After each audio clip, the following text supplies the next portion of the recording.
Sir ये अगर सवाल पूछ लिया जाए कि सीआरपीएफ वहां है, सीआईएसएफ वहां है, बीएसएफ वहां है, ऑपरेशन सिंदूर जिसके चलते करना पड़ा, वो नृशंस नरसंहार हुआ क्यों, किसकी जिम्मेदारी है? होम मिनिस्टर जिम्मेदारी लेंगे, हमारी खुफिया एजेंसी जिम्मेदारी लेंगी? ये सवाल गलत सवाल है क्या?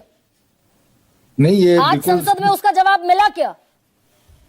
नहीं, उसका जवाब तो अभी तक नहीं मिला है और इसका जवाब मुश्किल से ही आएगा, क्योंकि ये तो एक हमारी सिक्योरिटी का जो state of Jammu and Kashmir में, जो कि जिस तरह से ये बताया गया कि आर्टिकल 370 के बाद हालात बहुत ज्यादा सुधर गए हैं और टूरिज्म भी बहुत चरम सीमा पे था, और उस समय सिक्योरिटी को नजरअंदाज करना और जिस तरह से फोर्सेस को वहां से विड्रॉ करना, और जो साथ ही साथ हमारा जो चाइना के साथ इंसिडेंट हुए थे नॉर्दर्न बॉर्डर्स पे गलवान में एंड ऑल दैट, तो काफी फोर्सेस की कमी हुई थी state of Jammu and Kashmir में, जिसकी वजह से ये हादसे हुए थे।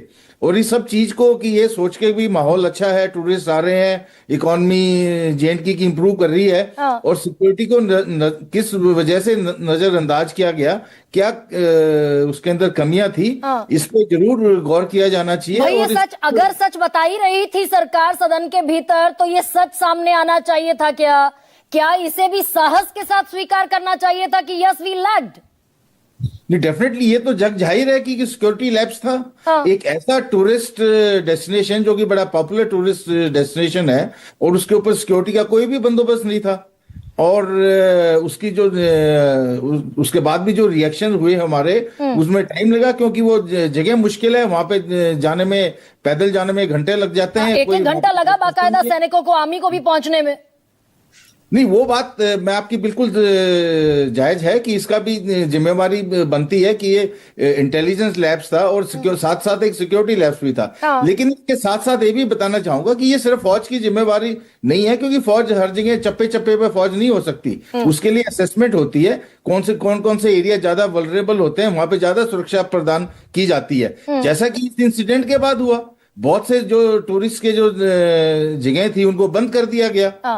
ये असेसमेंट अगर पहले से होती तो शायद अगर उसको वल्नरेबिलिटी को देखा जाता तो वहां पे ज्यादा सुरक्षा प्रदान की जाती। अब भाई 2000 लोग वहां मौजूद थे, और इसका जवाब डिफेंस मिनिस्टर अगर नहीं देते, जिन्होंने कहा कि 40 सालों के अपने पॉलिटिकल करियर में जानबूझकर असत्य मैंने नहीं बोला, तो सत्य बोलते हैं राजनाथ सिंह। लेकिन जगदीप जी, अब इतने सारे सवाल तो घूम ही रहे हैं, एक सवाल और है कि हमारे बाकायदा उप सेना प्रमुख ने कहा कि हम तो चाइना के साथ लड़ाई लड़ रहे थे, पाकिस्तान तो मुखौटा था।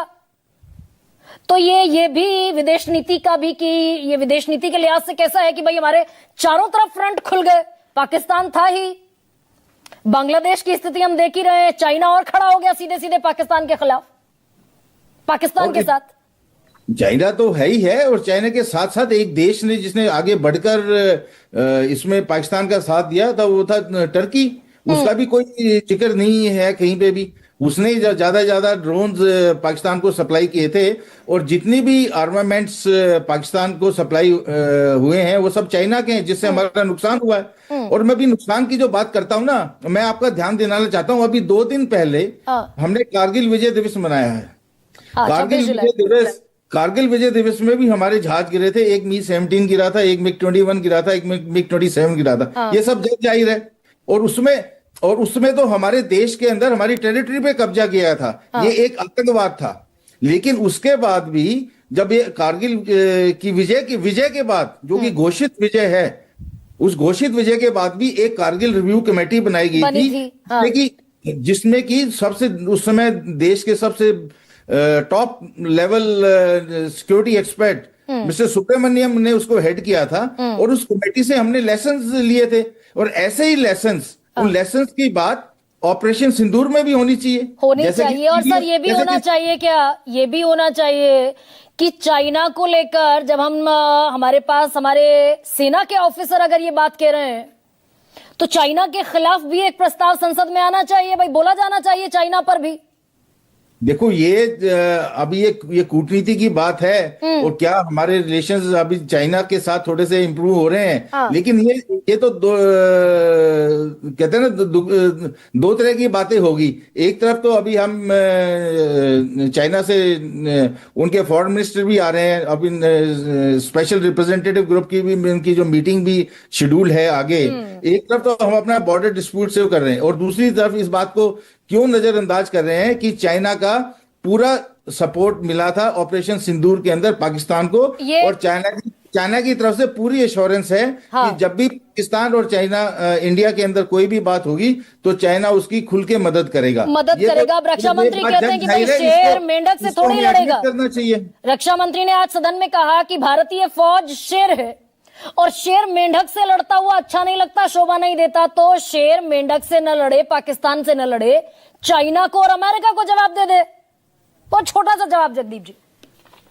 नहीं, ये जो जवाब चाइना के साथ जो है वो कूटनीति के तरीके से किया जा रहा है। लेकिन एक बात मैं गरिमा, जस्ट 1 सेकेंड, मैं ये बताना चाहता हूँ कि जो सीजफायर की बात हो रही है और जो पॉलिटिको मिलिट्री ऑब्जेक्टिव्स बोला गया रक्षा मंत्री ने कि हमारे थे कि भी इस आतंकवाद की जो घटना हुई थी इसकी सजा देनी, और उनके जो सपोर्टर्स हैं उनको सजा देनी। और ये सजा तो हमने 6-7 तारीख को दे दी थी।